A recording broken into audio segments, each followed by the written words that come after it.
Martin. Welcome back to the program. Oh, thank you for inviting me. Okay, the world is heating up towards war. I shouldn't say the world. I would say that Europe seems to be. Your Socrates program has been predicting this, but based on the influx and outflows of money, and what we're seeing in the headlines is military escalation. I mean, buildup, money flowing into buildup of military in Europe. It's starting to seem like that truly is what's going on. Look, Europe is in dire straits. They were, I was asked to come in and write a peace plan that I thought Putin would accept. First of all, I was surprised to be called in. And I think that was basically a sign in itself that there are people in the Trump administration that are trying to prevent peace as well. Otherwise, why call me in? And I was even asked to use my back channels. I said, you really want me to do this? And I asked, is this sanctioned? And I was told yes. So I put out that report. I laid it out, how this whole thing started. It's our neocons, Europe's neocons. It's NATO. And I did say, I warned them, I said, NATO's going to do a false flag to try and invoke Article 5 and drag America in. We should get the hell out of NATO. The response was, yes, you're correct, we know. And I can tell you, I know you're going to air this in a couple of days, but at least what I heard this morning, maybe by then it'll be all out, but that Europe is so desperate, they've now threatened the United States that if Trump does any sort of a peace deal with Putin, they will dump $2.5 trillion of U.S. debt. Okay, so let's unpack that, because what does that mean to the United States if he actually does that? And is that enough of a threat to force Trump into supporting the NATO efforts for war?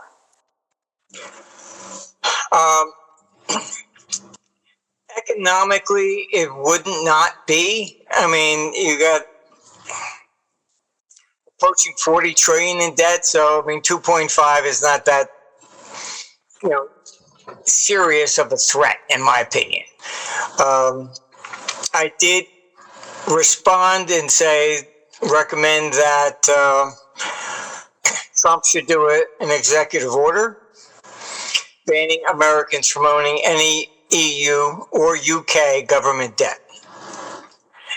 And 2, to ban any American whatsoever from investing 10 cents in Ukraine.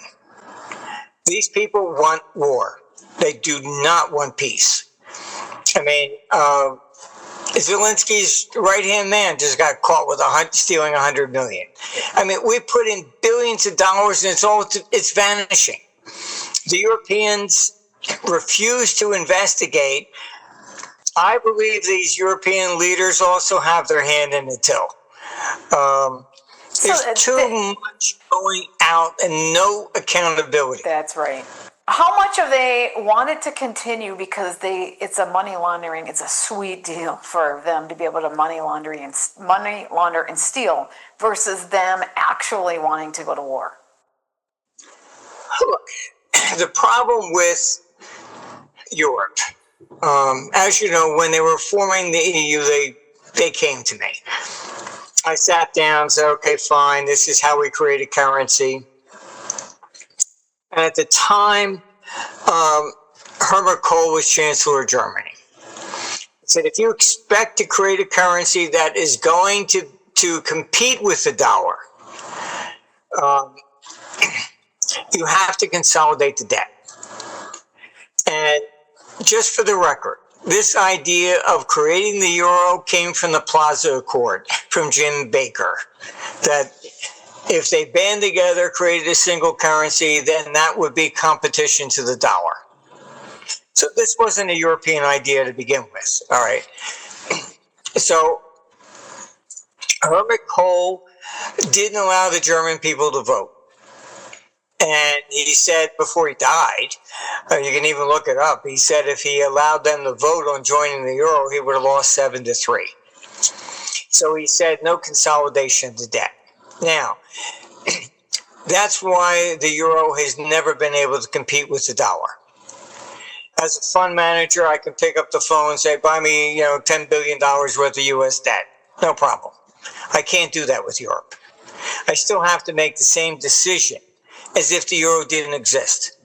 Do I want Germany? Do I want France? Do I want Italy? And the next step here, France has already admitted they might need an IMF bailout. Okay, so France is the second largest economy in the EU. We saw what happened with Greece in 2010 when they needed an IMF bailout. All right.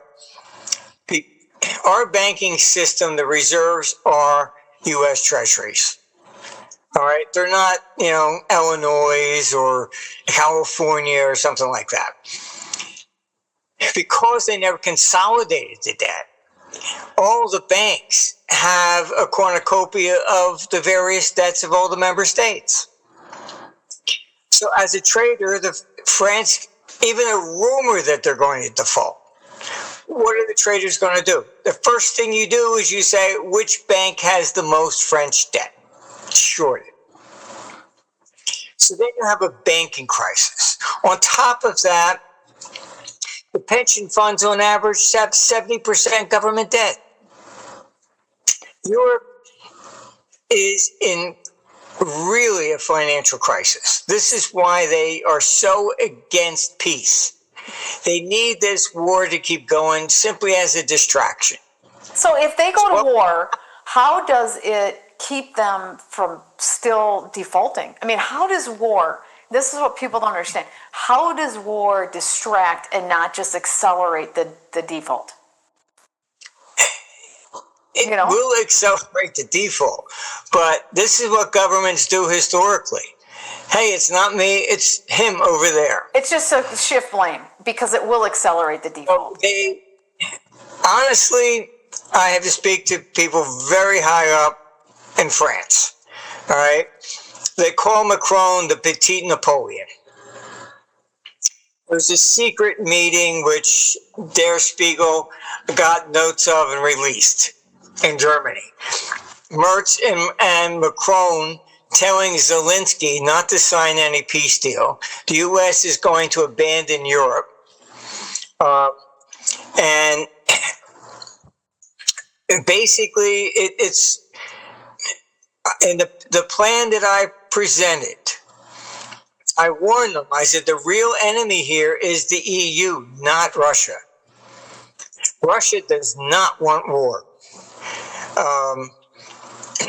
But they're motivating them to want war because they're confiscating all their people's stuff, right? Most of the stuff that they're confiscating are the average people. And it seems like they're doing everything they can to motivate the people of Russia to support war. Look, you have this $300 billion they keep, this is Russian, they pretend it's Russian state asset. It's not.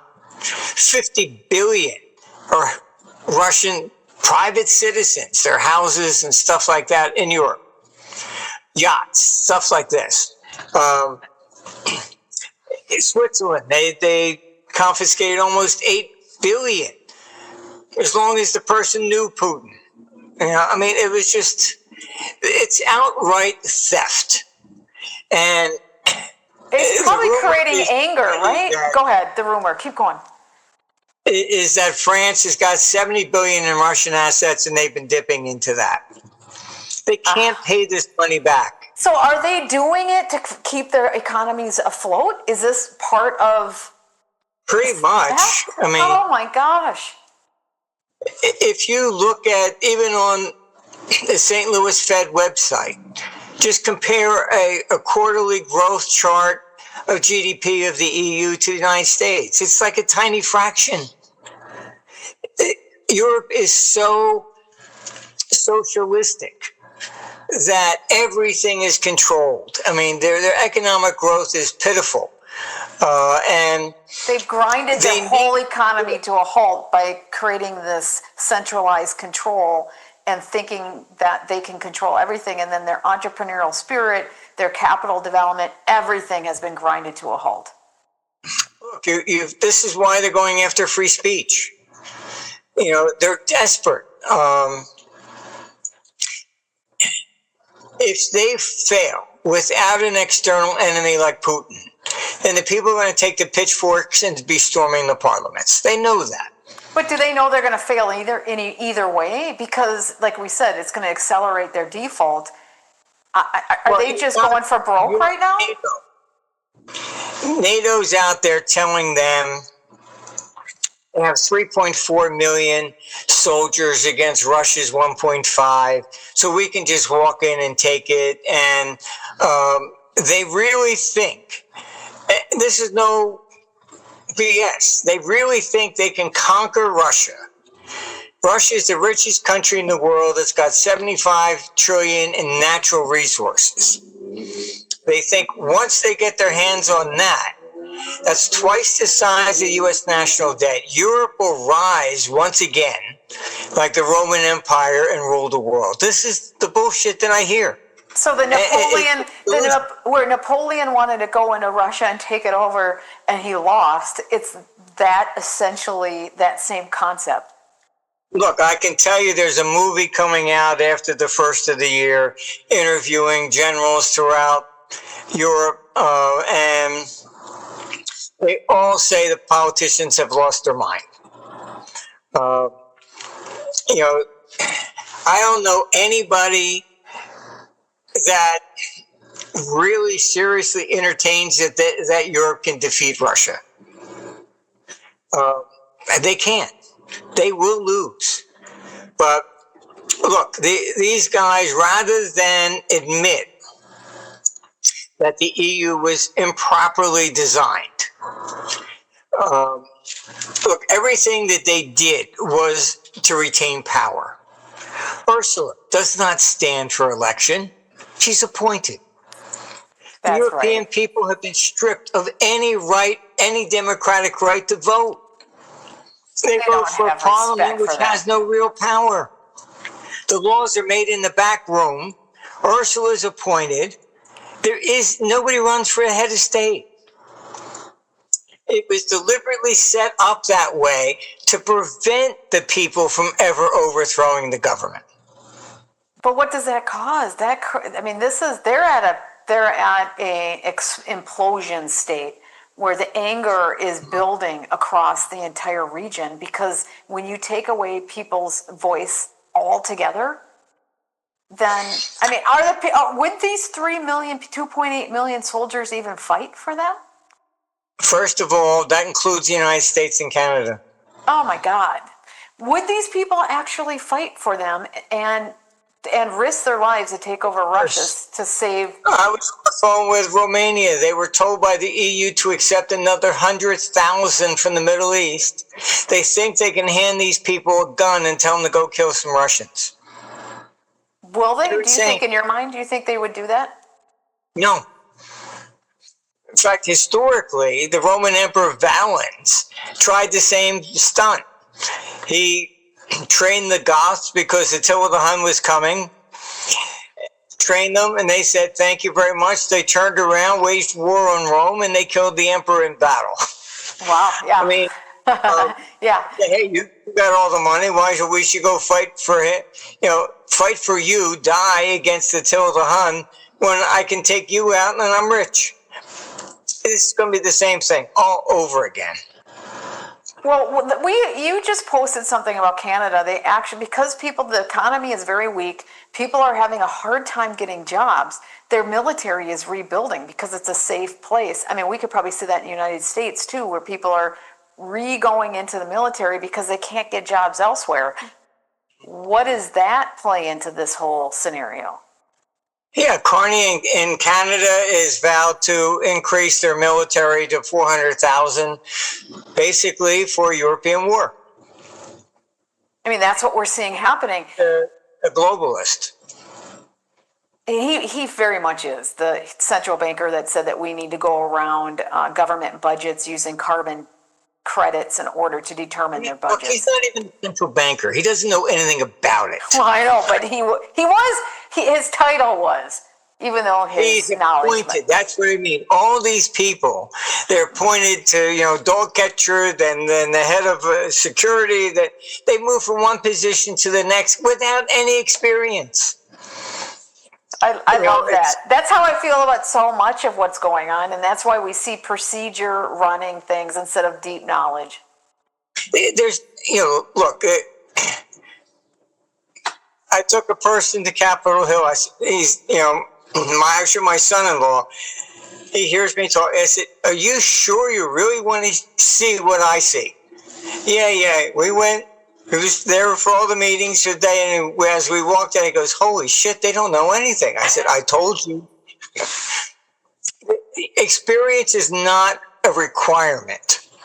So you feel like you're dealing with children in a room that know nothing. That's how I feel about how they are running with big tech, just walking all over everybody because they have no idea what. No, they don't. They really don't. It's pathetic, honestly. And you have people there that just have a personal vendetta or an agenda. Look at the Biden administration. You had three neocons. You had Blinken, you had Victoria Nuland, and you had Garland. All three claimed their families were from the Balkans. All three claimed that their families were persecuted by Russians. How do you end up with three people in the same administration, all with the same ethnic background? It's not coincidence. These people are deliberately trying to get there. Madeleine Albright, the same thing. I met her. I didn't even want to shake her hand, honestly. Read Colin Powell's memoirs. She was another ruthless neocon. Well, she's the one that got the 500,000 children that were killed, and she thought it was worth it. Anyways, keep going. I had to throw that in. Colin Powell even wrote, she says, "We got all these weapons. Why can't we use them?" These people have no respect for humanity at all. It's all just, but part of I think that Trump is finding difficult. You take Rubio. I was kind of against him becoming, Secretary of State. I was told that was a olive branch to the neocons. But it was Rubio who submitted the bill into Congress that passed that says the president cannot exit NATO without congressional approval. It's probably unconstitutional because to negotiate a treaty, that is the president's prerogative, not Congress. Tariffs, okay, they belong to Congress. Treaties belong to the president. But, passing a law and, he's got to, he can't do it without our approval. That's not constitutional. Not how it works. Well, the Supreme Court is is dealing with some issues right now too, as far as experts ruling on things. And the question right now is, are they going to essentially make the executive branch of the country meaningless and just a ceremonial position by getting rid of all of his abilities to do anything by putting experts, we know what that is, we just talked about it, in place instead of the president being able to make decisions? Yeah, look, it's, when I was called in back during the 97 Asian currency crisis, I was the first one called in by the Bank of China. I went. I thought I'd have to listen to a bunch of bureaucrats. I just wanted to see the Chinese wall. So I went, and I was really shocked. They had sent these guys, and they worked on all the dealing desks of New York, Tokyo, and London, and then went back to run the central bank. So when I got there, I was dealing with all traders. Then I understood why they called me rather than somebody from Harvard. And when I got back, and why? Because someone from Harvard so the people understand they're just what you mean. academic. They have no experience.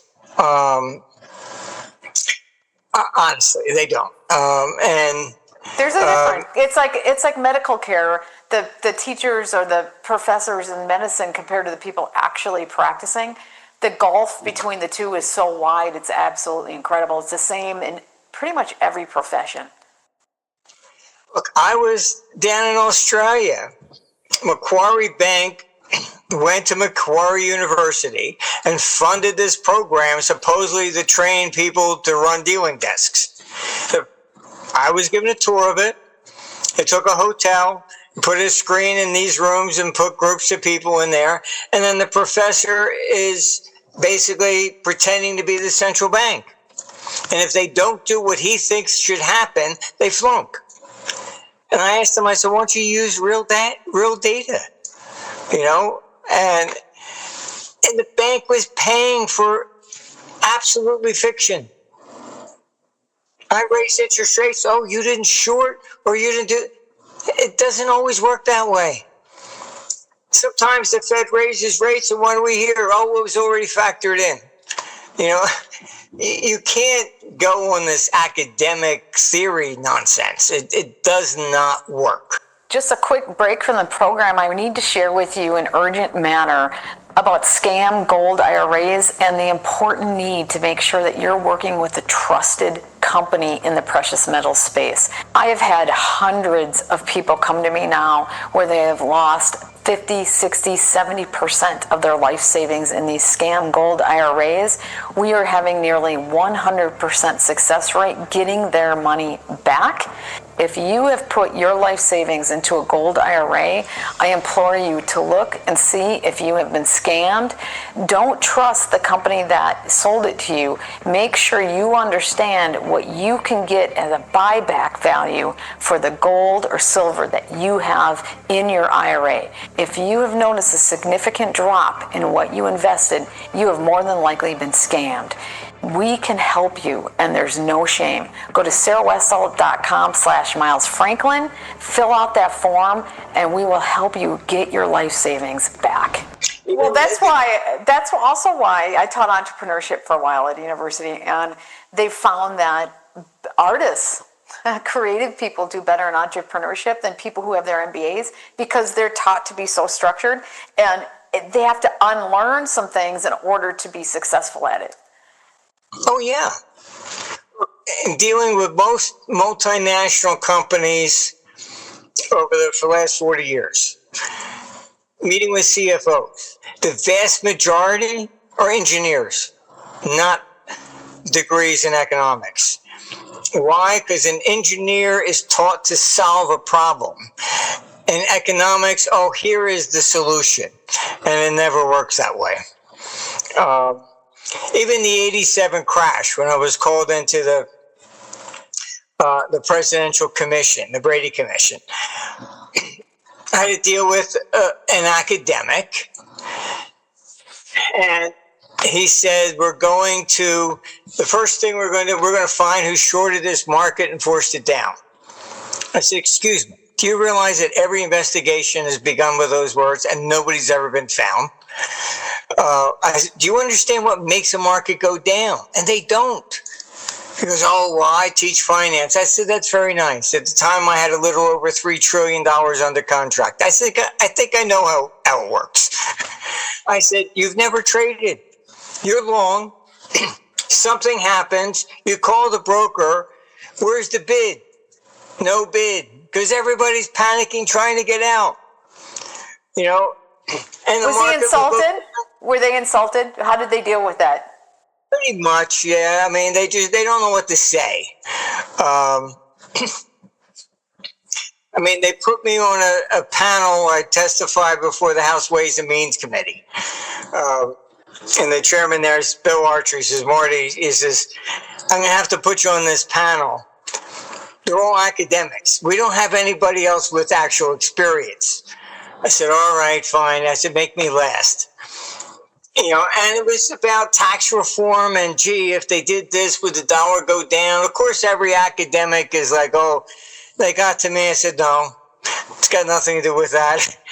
And when we left, they were slamming the door in my face because they don't have any experience. Well, what We happens just is have- when you do that, you insult them. Yeah, you insult them, and then they don't want, instead of learning from you, which is what they should do if they're true academics, right?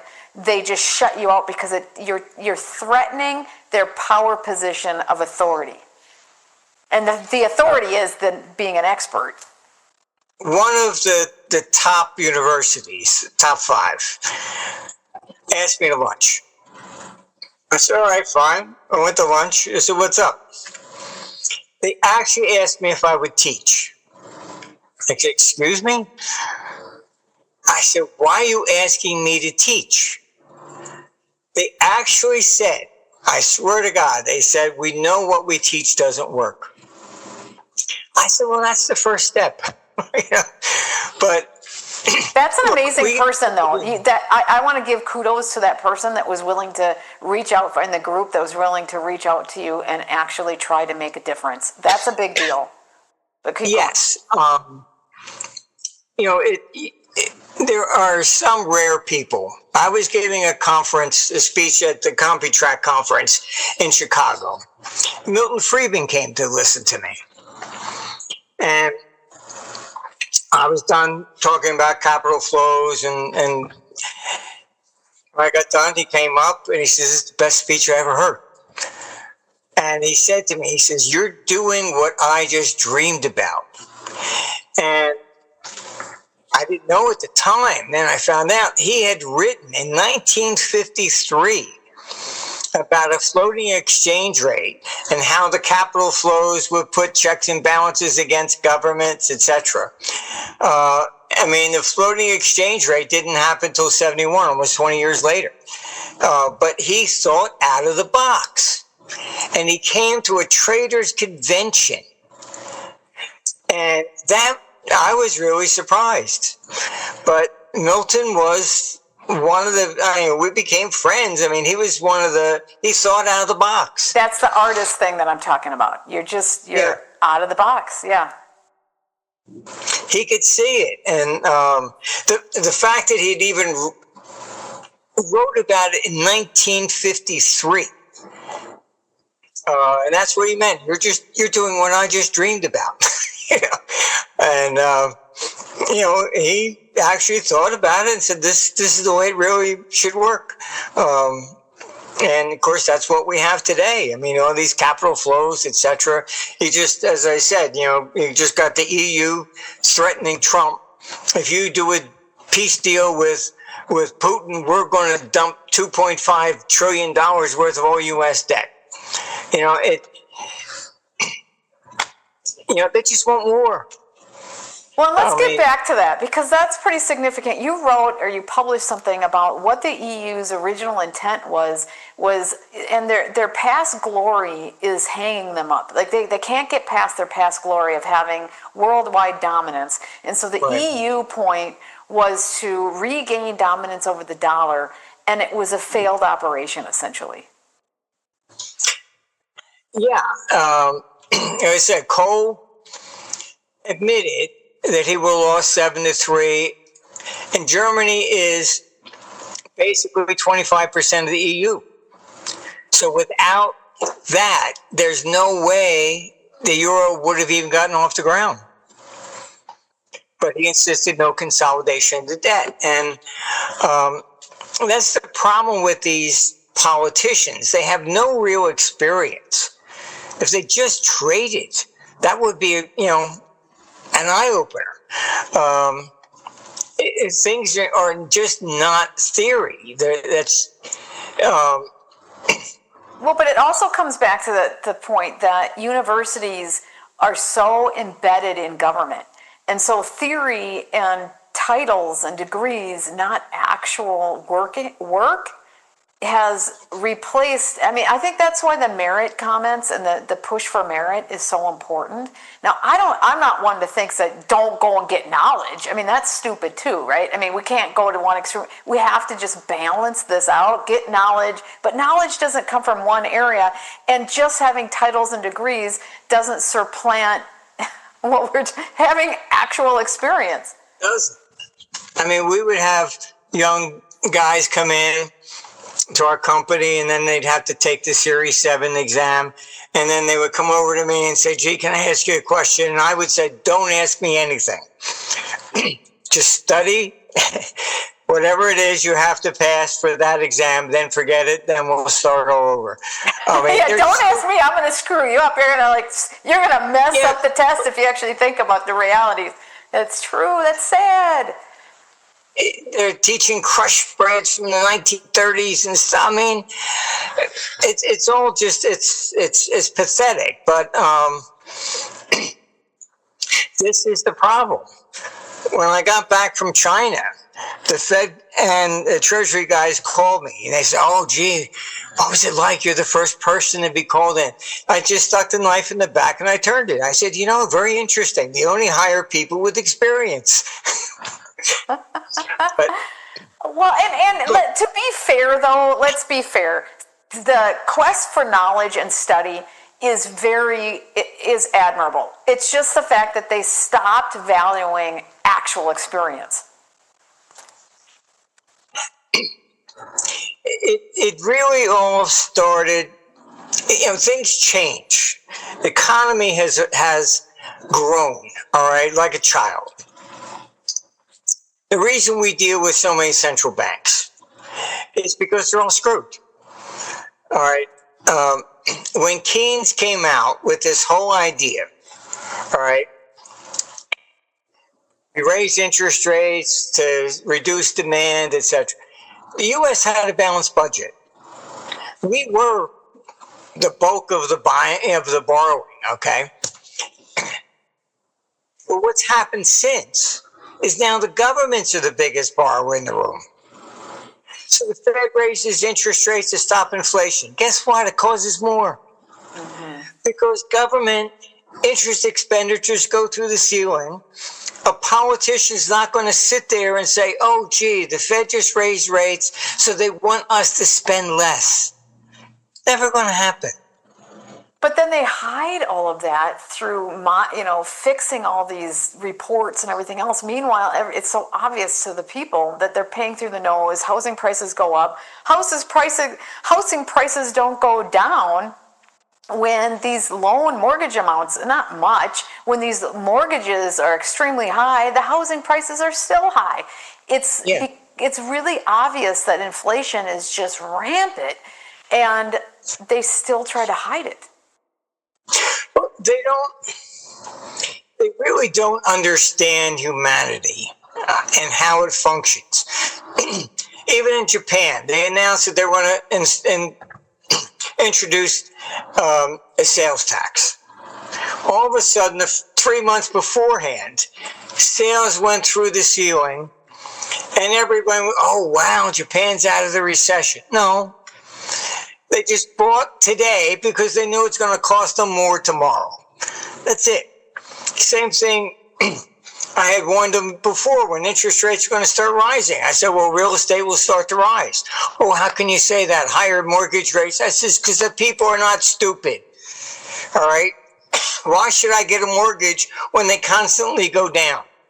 As soon as that first uptick comes, now I know they're going to start going up. Now I'd go get one.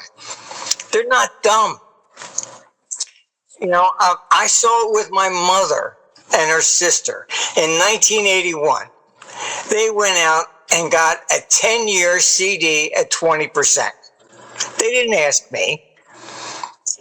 They picked the very high in interest rates in 1981.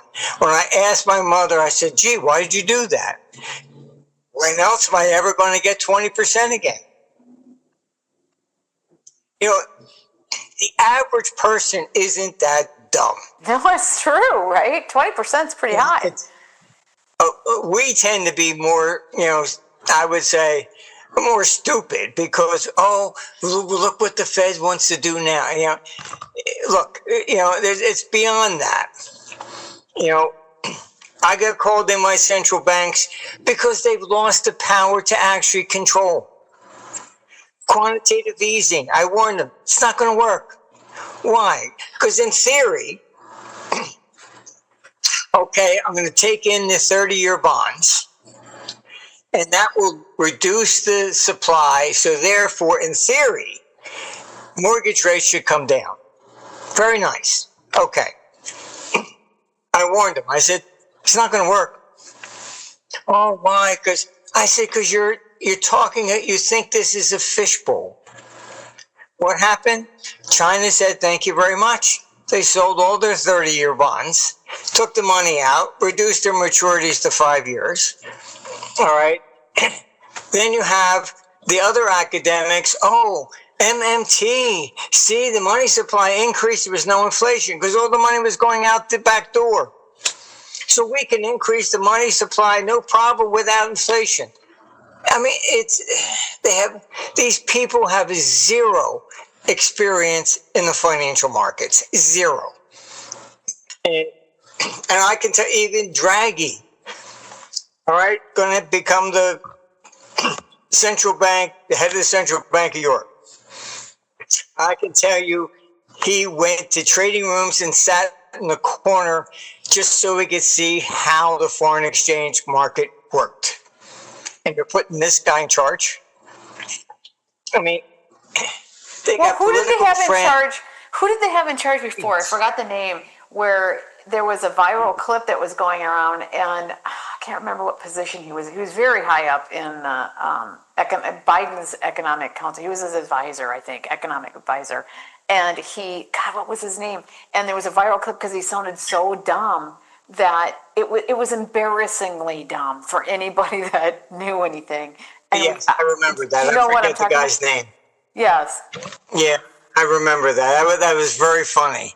He didn't even understand if you issued debt, was that money? He didn't know. It was so bad. But this is what I mean. It's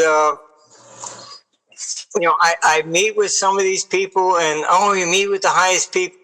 Sorry, I get very frustrated. It's like, do I have to teach third grade here or what? No, I understand. I feel like that when it comes to certain things too, where I'm like, I don't even want to.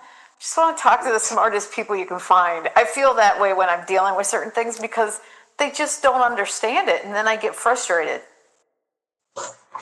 If you haven't dealt internationally, you're not going to understand anything. I mean, I can tell you, like in 1985, when the pound hit par, all right, Americans were there buying up real estate. Oh, the Brits go, they're buying the high. No, we bought the low. All right.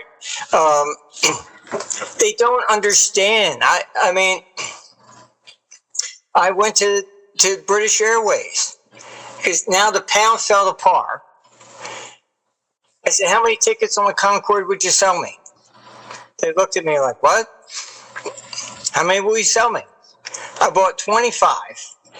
It was half the price of a first class ticket from New York because the pound fell. I mean, then they go, oh, gee, we can't afford to do this. And then they raise the price, but then the pound goes back to $1.90. So then it becomes too expensive to fly. They don't understand this stuff. They really don't. So where do you think this is going to go? I mean, we have this $2.5 trillion threat. That's going to take over the news, right? That's going to take over the rest of December. I don't know. There's headline after headline that's overwhelming. That's a big deal. I sent off a text message and I said, please, really, you should just do an executive order, ban Americans from owning any EU debt. They're preaching war. Who wants their debt? Well, what do Go you think? ahead, sell the American. Well, how will this affect like the Israeli the war that's going on there in the Middle East? It seems like they want war everywhere. I know the city of London is pretty much directing a lot of the war in the Middle East. Through they have outsized control of Israel, from what I understand. Is that connected to this? Look, the UK is controlling Ukraine.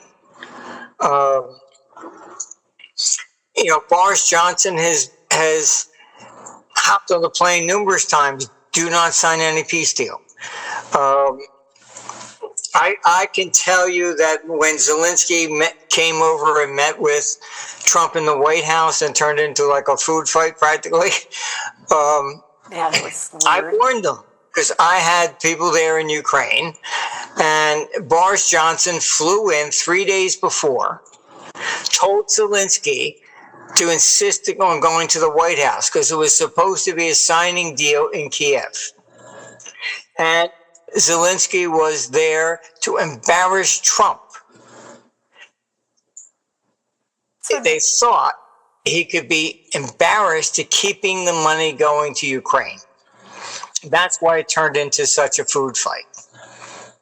it was embarrassing though, but it was to get Trump to embarrass Trump in front of all the cameras. It didn't work. well, the whole conversation was embarrassing. I think it looked like a bunch of the conversation was at such a low level that it made. This is what I think happened. It made the world look at these guys as if it wasn't serious, and from all perspectives. That was my look at him. Like, oh my God, these are the people. All of this is at a juvenile level, with millions of lives at stake. Look, on my site, you can Google it. All right. I have a tape of Zelensky before he was president on stage joking about confiscating the assets of Jews and Russians. He's like Soros. He married a Christian girl. His children are baptized. He pretended to be Christian before president because he was one of the neo-Nazis. Then he becomes president. Oh, I'm Jewish. I know, what the heck is that? So how many people are faking to be Jewish, and how is this tied into what's happening in the Middle East? Or is it not? Is it just two hot spots that aren't really attached? Because to me, no, look, it's the whole problem here is Zelensky did that to deflect from the fact that he was a neo-Nazi, pretending he's Jewish, so I wouldn't be a Nazi. No, that's not true. Soros was basically confiscating assets from Jews as well. All right. Yep. So I mean, look, we started this war. John McCain was there in Maidan saying, this is all about you. This is about peace. Overthrow your government. We're with you. Victoria Nuland was there handing out sandwiches. All right. Then there was a leak of her phone call. Sandwiches. It's so stupid, but keep going. Yeah, that's what she was doing in the middle of the I know, but revolution. it's so dumb. Keep going. And she's the one that picked the government. They stuck in an interim government, and they were told to attack the Donbass. That started the Civil War. We did that. Okay? Then all this nonsense, as soon as you see something, oh, Russia invaded unprovoked, you know it's propaganda. All right? Secondly, U.S. is filtering all that intelligence information to them. The Washington Post finally found out. They interviewed Zelensky. Found out that he knew when Putin was going to cross the border. Asked him, why didn't you warn your people? This is in the Washington Post. His response, well, if I told them, all right, it would have cost me $7 billion. So please kill as many civilians as you can so I can blame Russians. I mean, this is. I was talking to a Ukrainian military. They were told to go to the border with Russia. The last minute, they were told to invade the cursed region. That order came from MI6. I had a source there. He was the one that revealed that Zelensky was a cokehead. Well, suddenly he's put in prison, and suddenly he died. Oh, pneumonia. Really? I mean, Zelensky has shut down anybody that criticizes him over there. Oh, I thought he was they were upholding democracy. Oh, it's bullshit. I know it We is. never suspended elections during World War I or II. Neither did Britain. Oh, he gets to suspend it? I mean, there are tapes out. There's Ukrainians are the number one people with the highest, most expensive cars all over Monaco. I mean, all That's this money just awful. That's awful. everywhere.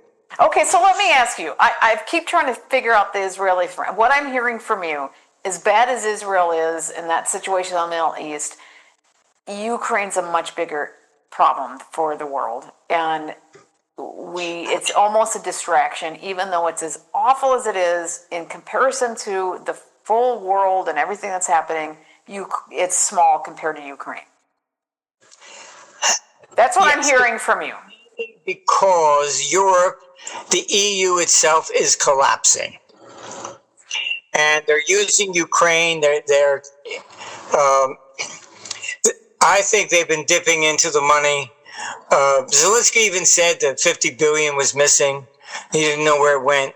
Probably into the pockets of the EU politicians. But look, you've got their foreign minister's Kalis. She's just Lindsey Graham in drag. That's it. I mean, look at what she says. Russia's too big, should be broken up. She's come out and said Russia cannot rejoin the G8 because it requires a unanimous vote, and she's not about to allow that. Oh, gosh. Do they think that about the United States as well, that we're too big and should be broken up? Probably. I mean, look, And they're just not saying it publicly at this point? They resent the United States. I've dealt with throughout Europe. I've lived in London, lived in Switzerland. There's always an undertone of anti-Americanism. And it's just that we're the new kids on the block that took the power away from them.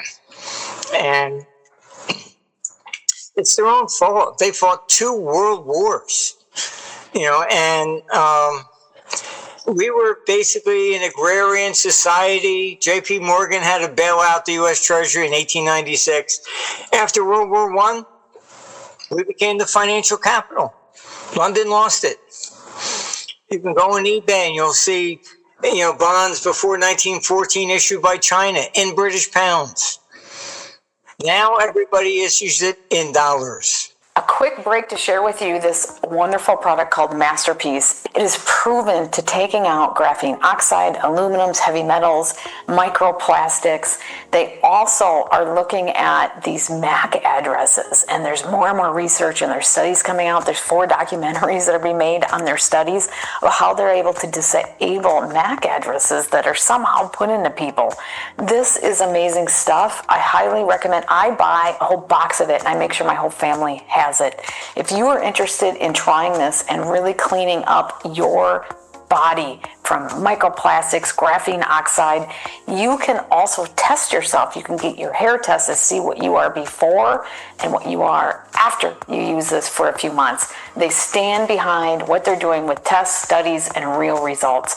And look for the link below where you can buy Masterpiece yourself. It'll provide you a discount, or you can go to sarahwestall.com under shop. It took 2 world wars to totally solidify that, though, because I think that there was and you would know this better than me, but historically it started to move towards the US dollar, and after World War II it was solidified. But my understanding is that part of the reason they went to war was to make that happen.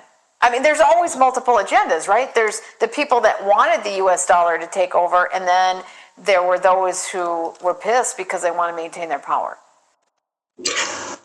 They did it themselves at first, out of arrogance. Mainly Britain.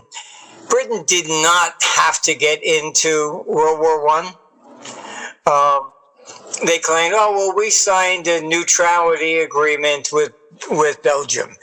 And so Hitler invaded France, but through Belgium. So that was the excuse for them to get in. They lost their financial capital because of all this. And this is the disconnect here, that these politicians only look at power. They don't look at the economy. You have a lot of people that are, gold bugs per se, that they think that, oh, the dollar's not backed, but they don't even understand what makes the dollar the reserve currency. All right. What does make it the reserve currency? First of all, the U.S. has never canceled the currency. Europe and Britain canceled the currency routinely. Why? Because they're socialists. You got 100,000 stuffed in a safety deposit box. They cancel the currency. You now have to take it in and swap it. Oh, where'd you get this? Did you pay taxes? But that's what makes gold more valuable, though, when you have situations like that. Yes, but also Europe outlawed gold during World War I and II. Sure, but it came back, and you had black markets in other countries that you could sell it to. I'm saying that they're always into capital controls, and they're doing it again. In November, they just passed it. If you're going to leave Europe, you have to list every account you have in the world. Freedom of speech is gone. This is what they do. They're pushing for a digital currency. Why? Cancel the paper currency. You want to wire money to the United States? Where's your permission? Spain, you can't take out more than 3,000 euros out of your own checking account without government permission. But aren't we there here in the U.S.? They're not for government permission, but they're starting to move in that direction, in the sense that if you take out, I don't know, 3,000, I don't know what the thresholds are anymore, you have to report it to the government. If you cannot send more than $3,000 out of this country to a private individual without reporting it. A business up to 10, but an individual, 3,000. Well, that's close. That's one step away from the government just overnight being able to say, okay, now it's up to us to make, they could come in at any point. Basically what the Democrats had shoved in. I was going over to Singapore, and so I had a friend there. I said, "Do you give me a service apartment rather than a hotel?" He did. He put down the deposit. I said, "Fine, I'll wire you the money." I think it was 5,000 or something. And we were friends for a long time. I got there. He says, "I never got that wire." I said, "You didn't?" They took it out of my account. I called my bank. I said, "Hey." He said he never got it. Put a tracer on it. HSBC had it. They don't return money until somebody looks for it. All right. They refused to put it into his personal account because they couldn't verify I had no interest in his personal account. I mean, it's all about taxes all the time. And that's unfortunately, this is the downside of socialism. It's like, you got more money than me. That's not fair. And they've turned, it's not civil rights anymore. It's material. Oh, I feel oppressed because he's got more than me. It's pretty pathetic, but this is what they do. It is. It's taking down the whole world, and it goes in cycles, and we're on the socialist cycle. Although I think it's going back. back a little bit right now in this country, right? United States, yes. It's gotten to the point it's been absurd. I mean, we have like one gay guy that worked for us, and even he said he was confused. There's like 70 different labels. He doesn't know what to use anymore. Yeah, they don't like it either. They're so stupid. It's like I have, to do these labels, I have to know how you like to have sex. Exactly. Exactly. Why? I don't care what you do in your bedroom, but why do I have to know in order to talk to you? I mean, it's absurd. Do you have to know how you like to have sex so I know what to call you? I mean, it's nuts. It's true. I don't care. I know. It's gone too far. So what I tell people, look, forget all the labels, pronouns, whatever. Just say, hey, you. That's it. Yeah, us and they. What is the they thing? The plural. It's like, who cares? It's like, okay. So you had a conference. Can people still pay to see some of those things? Can they still see it? It's fully recorded. They can watch it for, and go on. We now, because of COVID, we used to do 3 of these things. I would do one in Asia, one here, and then one in Europe. And after COVID, people couldn't travel, so we started streaming. Now we stream to over 40 countries. And it's interesting because we're not blocked in Russia or China. I think that's another reason I was called in on this peace deal. They said, you're not blocked anywhere. I said, okay. That's interesting. China, I noticed that nobody in China listens to my show, so I must be blocked. But I was just ranked like 6th in Russia last week. So they listen to me there. It's pretty interesting. I mean, look, I have done Russian TV and RT, etc. But then I've gotten some people to say, "Oh, gee, why are you doing RT?" I said, Sun Tzu said, "If you do not know what your enemy has to say, you're going to lose." You have to understand how everybody thinks. If you don't, because they're going to act out of what they believe. That's right. Right, wrong, or indifferent. They're not going to act based upon what you think that they might do. That's irrelevant. Or facts or anything else. Yeah, I mean, how many times the markets go up or crash based on a rumor that wasn't true? It's just the way it is. I remember when Reagan was shot, and the market's going crazy, and the rumors were he was shot with a bullet dipped in cyanide. I was like, what? I mean, it was just crazy.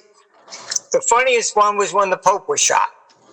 I was getting so many phone calls, and I'm like, what do you do when a Pope is shot? I said, well, I don't know, but it's not a head of state. I'm not sure. And the market went completely sideways. Nobody knew what to do. That's funny. So, okay, so people can go to Armstrong Economics. You have a blog that it's really insightful. You go through that, and people can read things that they can't see elsewhere. It pretty much gives you a global viewpoint from a very more practical standpoint. Yes, I mean, look, being an international advisor, I've learned from the very beginning, it's not what I think, it's what they. So I have to look at the world through the eyes of Japan to see, is Japan going to buy or sell? Germany, you have to look at it objectively through everybody else's view. All right. Like Russia has absolutely no interest in going into Europe. Why? There's nothing there for them. Europe has to buy all the energy from Russia. They have no gold reserves. It's a downside. If you look at war, Japan went into Manchuria for assets, for resources. Even if you go back to the days of Alexander the Great, he can't say, let's go get this country. What are we going to get out of it? Oh, nothing. They go, have a nice time. Go on your own. It's all about resources, isn't it? Yeah, you have to. It's got to be a something. I mean, even Hitler. All right. Fine, he was looking at power. Granted, resurrecting the European one, like Roman Empire, but he was also stealing all the art everywhere. All right. He didn't bomb Paris because he thought it was pretty. um, it, It's psychotic stuff, though, right? I mean, how much do we deal with, and you see it, how much are these people just like juveniles who are running some of these things? I mean, bombing Paris because it's pretty is a pretty juvenile act. look, it's something has definitely happened. Um, look, I mean, Margaret Thatcher, or you could actually sit down and have an intelligent conversation with her. Reagan. I mean, that was an era where heads of state were at least had a light on. Maggie was probably one of the smartest heads of state I ever met. Today, I don't know if I'd want to sit down and have a drink with Macron, Mertz, any of them. It's what do you even know what your name is without being written down on a piece of paper for you? What? It's pathetic. Biden, I mean. Well, Biden brought it to a whole new level. So it's there. It was the neocons were in charge. And then you had the climate change people. Putting in all kinds of stupid stuff. And Biden, he'd be lucky if he remembered, even what he had for breakfast.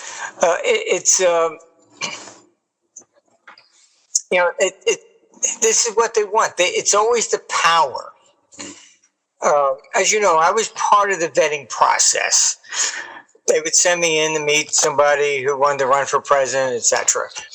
And then in '99 is when I saw it change. I was asked to go meet with Bush Jr. And I was told, oh, this one's different. I said, what's different? They said, oh, no, he's really stupid. And they used that word. I didn't.